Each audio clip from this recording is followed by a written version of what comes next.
जगत कृषि संदेश, खेती करो ऐसे कि सभी किसान बंधु करना चाहें आपके जैसे। नमस्कार किसान भाइयों, मैं हूं जेल प्रजापति, अनुविभागीय अधिकारी एवं सहायक संचालक कृषि जिला दमोह और आप देख रहे हैं जगत कृषि संदेश। जगत कृषि संदेश में आपका बहुत बहुत स्वागत है। किसान बंधुओं में अपना संदेश बताने से पहले मैं अपनी वही बात पुनः कहना चाहता हूं कि खेती करो ऐसी कि सभी किसान बंधु करना चाहें आपके जैसी। तो किसान बंधुओं, आज जो हमारा संदेश है, आज का जो हमारा संदेश है वो संदेश ये है कि सोयाबीन के उपार्जन, समर्थन मूल्य पर सोयाबीन के उपार्जन हेतु पंजीयन की क्या प्रक्रिया है और किस प्रकार से हम पंजीयन करा सकते हैं, ये हमारा आज का संदेश है। तो किसान बंधुओं, मध्य प्रदेश शासन द्वारा पहली बार जो है समर्थन मूल्य पर प्राइस सपोर्ट स्कीम योजना के तहत सोयाबीन को उपार्जन करने का निर्णय लिया गया है। इसके लिए पंजीयन की प्रक्रिया शुरू हो गई है। सोयाबीन के पंजीयन जो है, मैं बता दूं कि सोयाबीन के पंजीयन के लिए जो समय सीमा निर्धारित है वो 25 सितंबर से 20 अक्टूबर तक किसान बंधु सोयाबीन का पंजीयन करा सकते हैं और इस दौरान किसान बंधु अपना जो है पंजीयन विभिन्न माध्यमों से करा सकते हैं और किसानों का जो सत्यापन है पंजीयन का वो 25 सितंबर से 25 अक्टूबर 2024 तक किया जाएगा और उपार्जन केंद्रों का निर्धारण जो शासन द्वारा जो है किया जाएगा वो 15 अक्टूबर से 20 अक्टूबर 2024 के मध्य किया जाएगा और किसानों द्वारा जो स्लॉट बुकिंग की सुविधा है 20 अक्टूबर से 21 दिसंबर तक किए जा सकेंगे। जो उपार्जन है समर्थन मूल्य पर, उसकी अवधि जो निर्धारित की गई है वो की गई है 25 अक्टूबर से 31 दिसंबर तक सोयाबीन की खरीदी की जाएगी। तो जो है ये समय सीमा शासन द्वारा निर्धारित की गई है, तो इसका विशेष ध्यान जरूर रखें किसान बंधुओं। पंजीयन की जो व्यवस्था है वो पंजीयन की व्यवस्था को शासन द्वारा बहुत ही सरल और सुगम बनाया गया है। किसान अपने मोबाइल के माध्यम से भी पंजीयन कर सकते हैं घर बैठे। तो आइए जानते हैं कि पंजीयन की प्रक्रिया क्या है। तो पंजीयन की प्रक्रिया जो है, जैसा कि मैंने पूर्व के वीडियो में धान ज्वार एवं बाजरा के पंजीयन की प्रक्रिया बताई थी, सेम प्रक्रिया सोयाबीन के पंजीयन की है। मैं पुनः जो है सोयाबीन के पंजीयन का थोड़ा सा हाईलाइट कर दूं कि आप लोगों को जानकारी हो जाए कि पंजीयन की जो है दो प्रकार की व्यवस्था शासन द्वारा की गई है। एक पंजीयन की निःशुल्क व्यवस्था, मतलब किसी प्रकार की आपको शुल्क देने की आवश्यकता नहीं है, और एक पंजीयन की सशुल्क व्यवस्था है। सशुल्क व्यवस्था है, इसमें अधिकतम 50 रुपये फीस जमा करके पंजीयन करा सकते हैं। तो सबसे पहले हम समझते हैं कि पंजीयन की निःशुल्क व्यवस्था क्या शासन द्वारा निर्धारित की गई, जिसमें किसी प्रकार की आपको शुल्क देने की आवश्यकता नहीं है। एक, सबसे पहले इसमें ग्राम पंचायत में स्थापित सुविधा केंद्रों पर आप निःशुल्क पंजीयन करा सकते हैं। दूसरा, जनपद पंचायत कार्यालय में स्थापित सुविधा केंद्रों पर आप तीसरा, तहसील कार्यालय में स्थापित सुविधा केंद्रों पर भी आप निःशुल्क पंजीयन करा सकते हैं।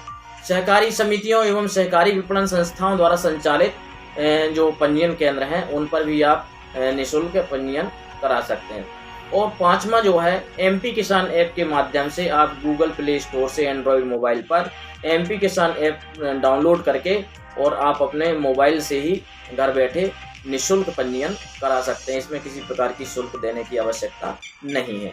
अब हम समझते हैं कि पंजीयन की सशुल्क व्यवस्था क्या है। पंजीयन की सशुल्क व्यवस्था शासन द्वारा जो है की गई है, जिसमें आप जो है MP ऑनलाइन के जो कियोस्क सेंटर होते हैं वहाँ पर जा करके आप जो है पंजीयन करा सकते हैं। जो CSC सेंटर होते हैं, कॉमन सर्विस सेंटर, वहाँ पर भी जा करके आप पंजीयन अपना करा सकते हैं। लोक सेवा केंद्रों में जो है जा करके आप अपना पंजीयन करा सकते हैं। निजी व्यक्तियों द्वारा संचालित जो है जो साइबर कैफ़े हैं उन पर भी आप जा करके अपना पंजीयन करा सकते हैं। तो ये शासन द्वारा जो है पंजीयन की व्यवस्था की गई है।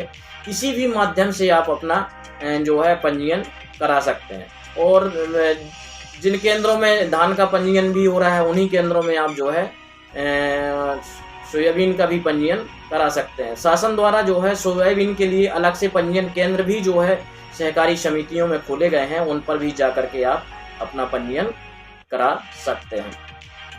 तो किसान बंधुओं को मैं बता दूं कि आपको पंजीयन के लिए कौन कौन से अभिलेखों की आवश्यकता पड़ती है।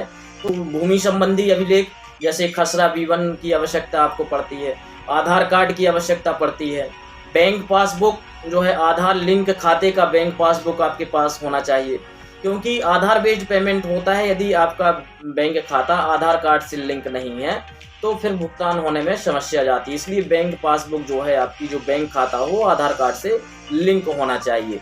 और निर्धारित प्रारूप में आवेदन, एक प्रारूप है आवेदन का, उसमें आपको आवेदन भर करके जमा करना है। और आपका मोबाइल नंबर भी जो है, एक मोबाइल नंबर चाहिए जो है आधार कार्ड से लिंक हो।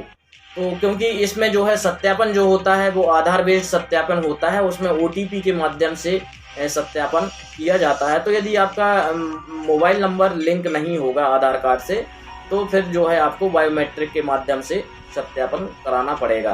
तो आपको आधार से लिंक अपना मोबाइल नंबर जरूर करा लेना है।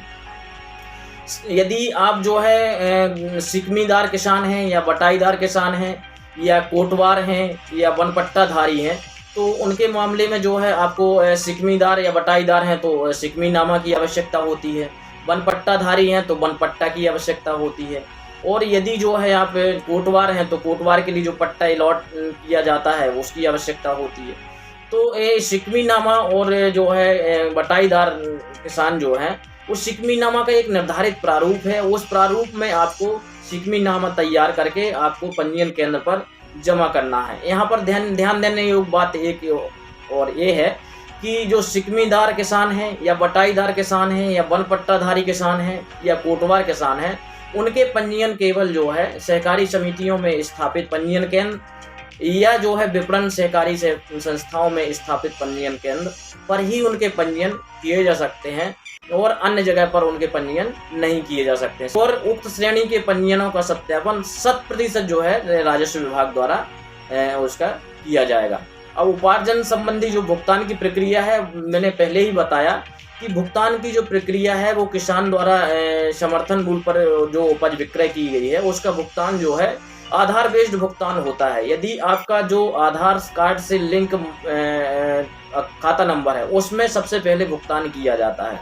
यदि उसमें भुगतान आपका असफल हो जाता है या भुगतान नहीं हो पाता है तो फिर दूसरा विकल्प ये रहता है कि जब एक बार आपका भुगतान नहीं हो पाया तो आपने जो पंजीयन कराते समय जो बैंक खाता उपलब्ध कराया है फिर उसमें भुगतान जो है किया जाता है JIT के माध्यम से। बैंक खाते से संबंधित एक महत्वपूर्ण ध्यान देने योग्य बातें हैं कुछ, कि आपको जो है बैंक जो खाता है वो जनधन का खाता इसमें पंजीयन के समय आपको नहीं देना है, क्योंकि जनधन के खाते में जो है एक निश्चित लिमिट होती है और उस लिमिट के ऊपर आपका भुगतान नहीं हो पाता। यदि उससे आपका ज़्यादा भुगतान है तो फिर आपका भुगतान नहीं हो पाता, इसलिए जनधन के खाते आपको नहीं देने हैं।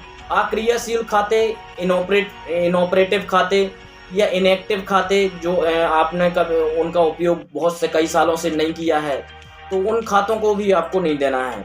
और संयुक्त खाते जो है, जैसे 4-5 लोगों के संयुक्त खाते रहता है, उस खाते को भी आपको नहीं देना है। कुछ पेमेंट बैंक होते हैं जिनके खाते कई किसान बंधु खुलवा लेते हैं, जैसे फिनो है, एयरटेल है, पेटीएम है आदि के पेमेंट बैंकों के खाते भी आपको पंजीयन के दौरान नहीं देने हैं, ये भी मान्य नहीं है। तो उपरोक्त बैंक के खाते जो मैंने बताए ये पंजीयन के लिए जो है उपार्जन के लिए मान्य नहीं है। और किसान बंधु जैसे मैंने पहले ही बताया कि आधार कार्ड से लिंक आपको खाता नंबर देना है और अपना मोबाइल नंबर भी आधार कार्ड में अपडेट करा देना है, ताकि जो है जो आधार से वेरिफिकेशन होता है, आधार बेस्ड वेरिफिकेशन होता है, वो जो है आपका हो सके। इसके लिए एक जो है आपके खाते का वेरिफिकेशन के लिए जो है ₹1 का ट्रांजैक्शन भी उपार्जन पोर्टल के माध्यम से या JIT जस्ट इन टाइम के माध्यम से पोर्टल के माध्यम से अब इसमें जो है आधार नंबर का वेरिफिकेशन भी किया जाएगा कि आपने जो आधार नंबर दिया है वो आपका ही है कि नहीं है आपका। तो इसकी आधार नंबर के वेरिफिकेशन की 2 प्रक्रियाएं निर्धारित की गई हैं, एक तो OTP के माध्यम से और दूसरा है जो है बायोमेट्रिक के माध्यम से।